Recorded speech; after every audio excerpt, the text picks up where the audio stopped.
ನಮಸ್ತೆ ಎಜಿ ನ್ಯೂಸ್ಗೆ ಸ್ವಾಗತ. ಪುರಾಣ ಪ್ರವಚನ ಕೇಳೋದ್ರಿಂದ ಮನುಷ್ಯನ ಮನಸ್ಸು ಸದೃಢವಾಗಿ ನೆಮ್ಮದಿ ವೃದ್ಧಿಯಾಗುತ್ತೆ ಅಂತ ಪ್ರವಚನಕಾರು ಆದ ಪರಮ ಪೂಜ್ಯ ಶ್ರೀ ಅಜೇಂದ್ರ ವಿಶ್ವಕರ್ಮ ಏಕದಂಡಗಿ ಮಠ ಶಹಾಪುರ ಹೇಳಿದ್ದಾರೆ.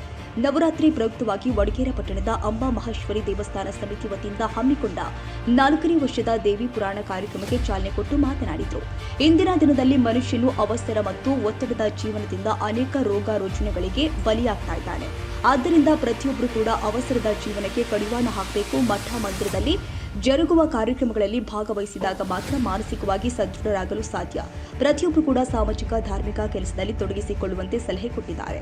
ನವರಾತ್ರಿಯ ಅತ್ಯಂತ ಪವಿತ್ರವಾದದ್ದು. ದೇವಾನುದೇವತೆಗಳಿಗೆ ಅತ್ಯಂತ ಸಡಗರ ಸಂಭ್ರಮದಿಂದ ಪೂಜೆಗಳು ಜರುಗುವ ಪವಿತ್ರ ದಿನಗಳು ಇವಾಗಿದೆ. ದೇವಿ ಪುರಾಣವು ನೈಜ ಘಟನೆಯ ಕಥೆಯಾಗಿದೆ. ಜಗತ್ತಿನಲ್ಲಿ ಮಹಿಳೆಗೆ ಅತ್ಯುನ್ನತ ಸ್ಥಾನವಿದೆ. ಪ್ರತಿಯೊಬ್ಬರು ಕೂಡ ಮಹಿಳೆಯರನ್ನ ಅತ್ಯಂತ ಗೌರವದಿಂದ ಕಾಣಬೇಕು ಎಂದರು. ಇಲ್ಲೇ ಕನ್ಯಾಕೋಳೂರು ಅಂತ ಊರದು ಕೇಳಿದ ಹೆಸರು ಕನ್ಯಾಕೋಳೂರು.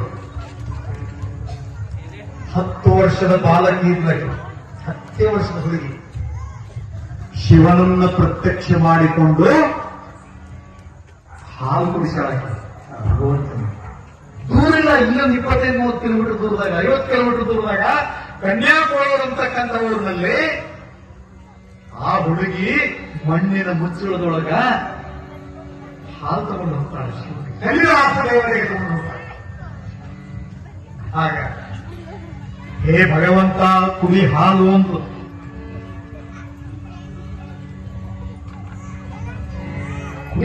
ಕುಡಿತ. ನೀನು ಹಾಲು ಕುಡಿಲಿಕ್ಕೆ ನಮ್ಮ ಅವು ಬೈತಾಳ ಕುಡಿ. ಹಾಲು ಕುಡಿಯದಿದ್ದರೆ ನಮ್ಮವ್ವ ಬಡಿದ ಪಳಯ್ಯ, ಹಾಲು ಕುಡಿಯದಿದ್ದರೆ ನಮ್ಮವ್ವ ಬೈದ ಪಳಯ್ಯ ಅಂತ ಹೇಳ್ತಾರೆ. ಆ ದೇವರ ಹಾಲು ಕುಡಿಲಿಲ್ಲ. ಕಡೆಗೆ ಆ ಕೋಳೂರು ಕೊಡಗು ಅಂತಕ್ಕಂಥ ಹುಡುಗಿ 10 ವರ್ಷದ ಹುಡುಗಿ ನೀನು ಹಾಲು ಕುಡಿ. ಈ ಸಂದರ್ಭದಲ್ಲಿ ವಿಶ್ವಕರ್ಮ ಏಕದಂಡಗಿ ಮಠದ ಕಿರಿಯ ಶ್ರೀಗಳು ಆದ ವಿರೂಪಾಕ್ಷಯ್ಯ ಮಹಾಸ್ವಾಮಿಗಳು, ಸಂಗೀತ ಸೇವೆ ಚಿನ್ನ ಸಾಹು ಶಹಾಪುರ್, ತಬಲಾ ಸಾತ ಬಸವರಾಜ್ ವಿಶ್ವಕರ್ಮ ಐಕೂರ ನೀಡಿದ್ರು ಮತ್ತು ಪಟ್ಟಣದ ಮುಖಂಡರು ಹಾಗೂ ಶ್ರೀ ಅಂಬಾ ಮಹೇಶ್ವರಿ ದೇವಸ್ಥಾನದ ಭಕ್ತಾದಿಗಳು, ಮಹಿಳೆಯರು ಇನ್ನಿತರರು ಉಪಸ್ಥಿತರಿದ್ದರು. ಈ ಕಾರ್ಯಕ್ರಮವನ್ನು ಶಿಕ್ಷಕ ಸಾಹಿಬ್ ರೆಡ್ಡಿ ಇಟಕಿ ನಿರೂಪಿಸಿದ್ರು. ಹೊನ್ನಪ್ಪ ವಿಶ್ವಕರ್ಮ ವಂದಿಸಿದ್ರು. ತಾಜಾ ಸುದ್ದಿಗಾಗಿ ಎಜೆ ನ್ಯೂಸ್ 24x7ಗೆ ಸಬ್ಸ್ಕ್ರೈಬ್ ಮಾಡಿ ಮತ್ತು ಬೆಲ್ ಐಕಾನ್ ಒತ್ತಿ ತಪ್ಪದೇ ಲಿಂಕ್ ಶೇರ್ ಮಾಡಿ.